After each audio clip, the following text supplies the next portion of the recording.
Ndongiye kubaramutsa mwebwe mwese mwahisemo gukurikirana Akamo TV, ndanabaha n'ikaze mu kiganiro cyacu cy'uyu munsi.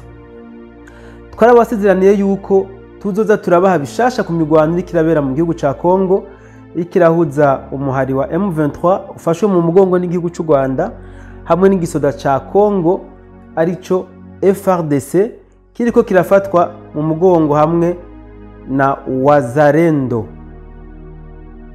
Abantu benshi mumaze imisi muriko muratera amashugwe umuhari wa M23 n'igisirikare cy'u Rwanda kubera yuko bariko bagenda bigarurira uduce dutandukanye.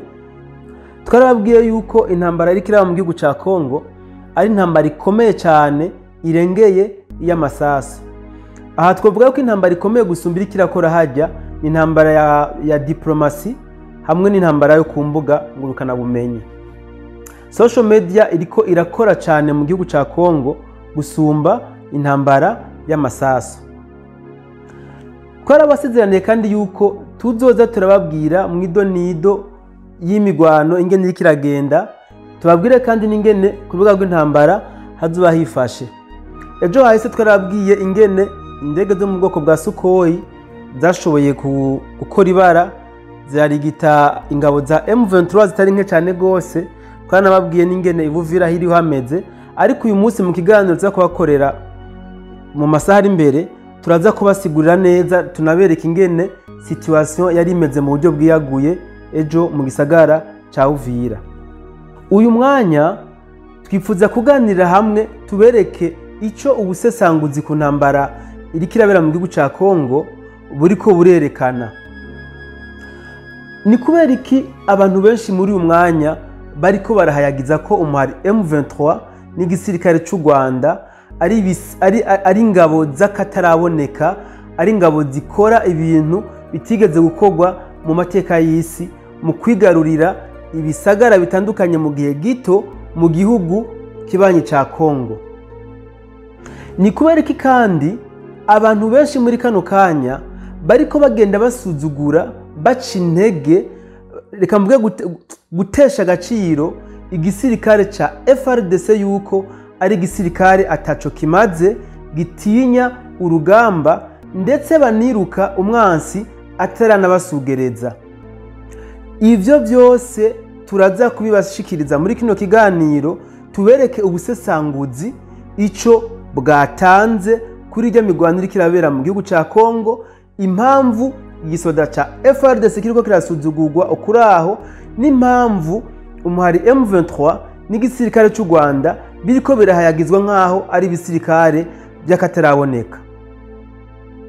Twese dusanzwe tuzi yuko kugira ngo bavuge ko igihugu runaka cafashwe nuko haba hafashwe ikibuga c'indege, iradiyo hamwe no ku kirimba aho umukuru w'igihugu aba canke akorera kuri presidence. Rero abantu benshi baribaza nti mbega vyagenze gute umuhari M23 worohegwe gufata ikibuga c'indege ca Goma, reka mvuge muri rusange igisagara ca Goma mu misi ibiri.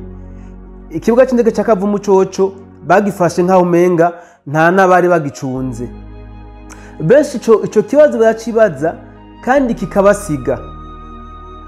Ariko kandi hariho abantu benshi bazi ibanga umuhari M23 usanzwe uri kurakoresha ku rubuga rw'intambara kugira ngo bashobore kwigarurira ibisagara atari intambara yahabaye. Reka ndabaha akarorero, mwarabonye igihe bafata igisagara ca Sake nta ntambara ikomeye cyane yigeze ihaba. Igihe binjira mu gisagara ca Goma banatangaje yuko Goma yamaze gufatwa atani imigwano yahabaye, havuze amasase make cyane gose, nta bikowe bikomakomeye byanavuze. Mu nyuma twumva ngo igisagara ca Goma kiri mu minwe y'umuhari M23. Reka mvuge akamaramaza hari mu gisagara ca Bukavu hoho M23 yagiye kwinjira mu gisagara ca Bukavu atamusirikane n'umwe wa FARDC yarahasigaye. Muti none M23 bakoresha izihe nguvu, bakoresha iyihe technique kugira ngo FARDC bakinabumva gusa ko bagiye mu kibanza runaka babe bamaze gukinjura? nimubane natwe muri kino kiganiro rero tugiye kubashikiriza ukuri muraza kukumva. Mu mwaka w'ibihumbi 2023 Perezida Tshisekedi yaravuze yuko yashoboye kugura ibikoresho by'intambara bifise valeur y'amafaranga umuriyaridi w'amadolari y'abanyamerika. Ubu naho mu mwaka wa 2024 duhejeje yatangaje ko yaguze ibikoresho bifise valeur y'imiliyaridi 7 z'amafaranga y'abanyamerika.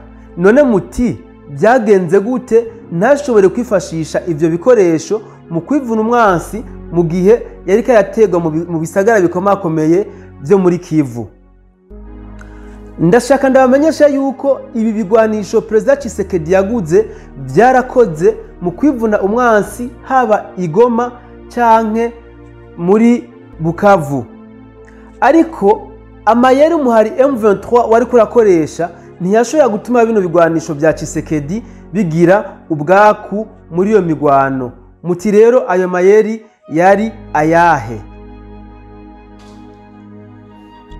Ikinyamakuru c'Abarusiya hamwe na The Guardian vyibiyibanga Perezida Tshisekedi yuko yagambaniwe n'inshuti ziwe zo ku mutima.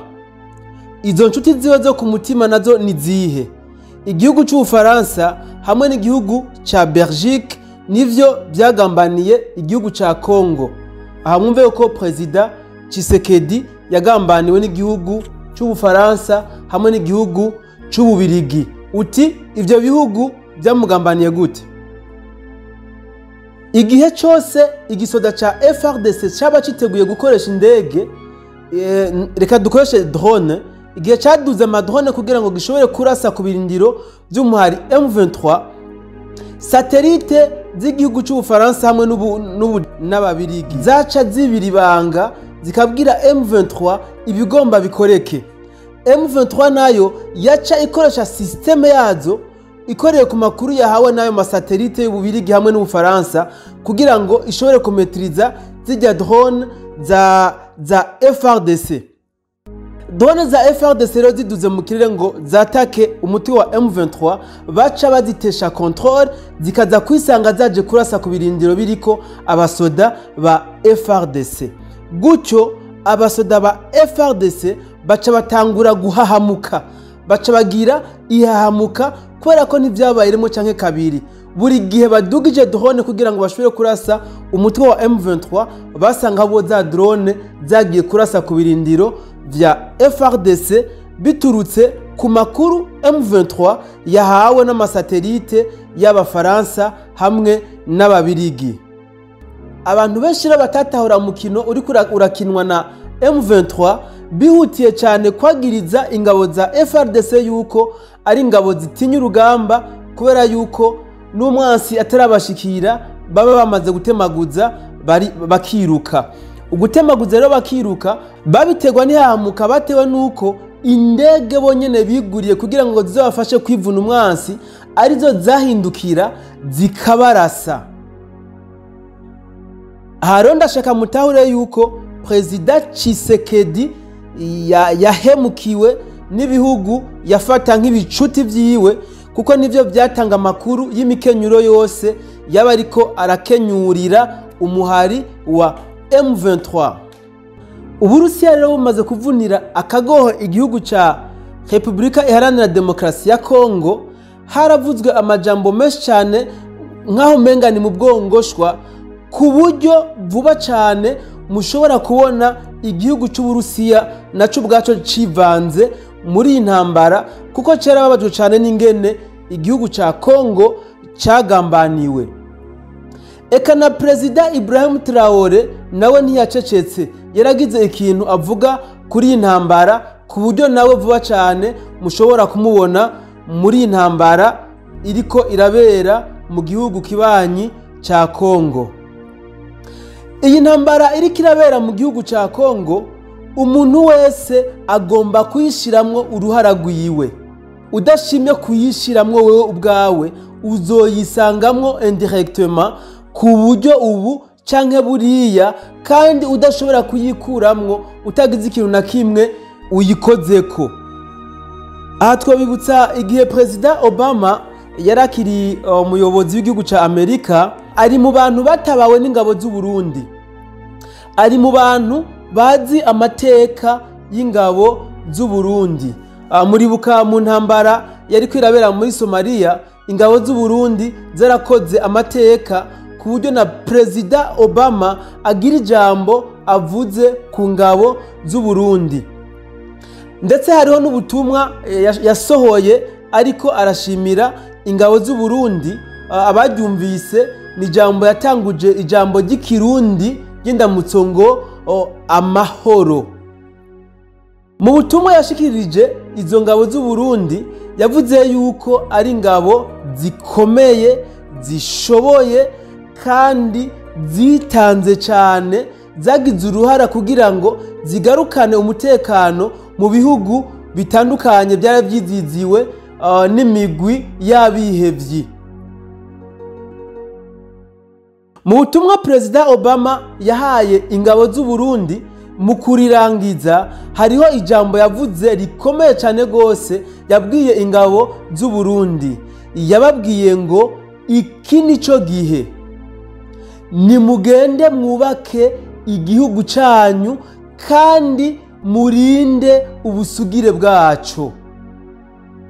Aya n'amajambo akomeye cyane Perezida Obama yabwiye ingabo, yabwiye abasirikare b'u Burundi igihe yari karabashimira kubw'igikorwa cy'iteka bari bamukoreye muri Somalia. Abanyamerika ntabwo bavuga amajambo bahurudutse, n'abantu bavuga amajambo baba bazi ikiriko kiraba, baba bazi icihishije wowe ukibwirwa utarasobanukirwa. Nk'uko rero Perezida Obama yabivuze, iki nico gihe. Ndashaka kwanza nkebure abantu bariko bavuga ngo ingabo z'u Burundi zaratinye urugamba mu gihugu ca Kongo ihibambewe. Nimba Perezida Obama yarashoboye kuvuga aya majambo yabwiye ingabo z'u Burundi, nuko yarazi ko zishoboye. Kandi nimba hariho ico ingabo z'u Burundi zitakoze muri Kongo, nuko hariho impamvu wewe ushobora kuba utazi. Aka niko kanya rero kugira ngo umuntu wese agire uruhara rwiwe muri iyi ntambara iriko irabera mu gihugu ca Kongo. Ndabisubiremo kandi, nutagira uruhara uzokwisanga muri iyi ntambara utabizi. Reka ndagushimire wewe washoboye kubana nanje muri kino kiganiro. Nizera yuko ubusesanguzi twashoboye kubazanira muri kino kiganiro bwakweretse impamvu umutwe wa M23 uri kugenda wigarurira uburere ubu canke buriya mu gihugu ca Kongo, kandi atani imigwano yarinze kuhaba. Reka ndakwibutse kugira subscribe wewe uri kurankurikirana utarayigira, kugira ngo amakuru tugiye kubashikiriza uzohora uyaronka utarinze kuyatora kwa mugenzi wawe. Murakoze.